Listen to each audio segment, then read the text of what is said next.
Mungu alimuumba mwanadamu ili aishi kwa haki na utakatifu. Mungu amemuumba mwanadamu ili aishi kwa haki na utakatifu. Hilo ni jambo la nne unatakiwa kulijua na kulitambua mahala popote ulipo. Mungu amekuumba wewe ili uishi kwa haki, kwa kutenda haki na utakatifu. Utasoma katika kitabu cha Mika,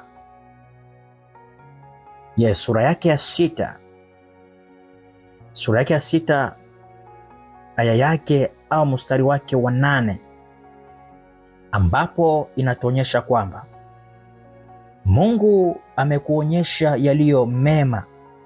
Ewe mtu, anachotaka Mwenyezi Mungu kwako ni hiki: kutenda mambo ya haki, kupenda kuwa na huruma na kuishi kwa unyenyekevu na Mungu wako.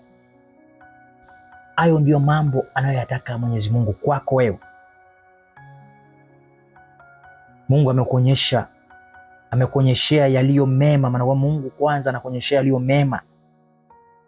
Kwa Mungu anachokitaka kwako wewe ni haki, kutenda mambo ya haki, kupenda kuwa na huruma na kuishi kwa unyenyekevu na Mungu wako. Hayo ni mambo ambayo nataka uyajue.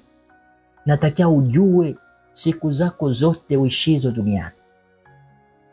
Inabidi ujue mambo haya kipindi chote unapoishi katika mgongo wa ardhi hii. Hakikisha unajua haya mambo.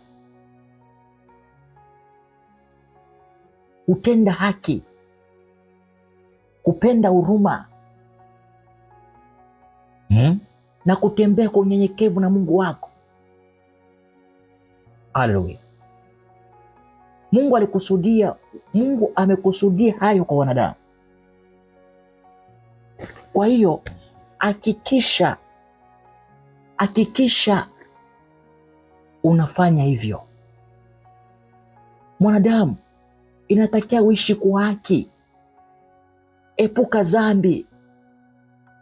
Hakikisha unanyosha au unaonyesha upendo na huruma kwa watu wengine.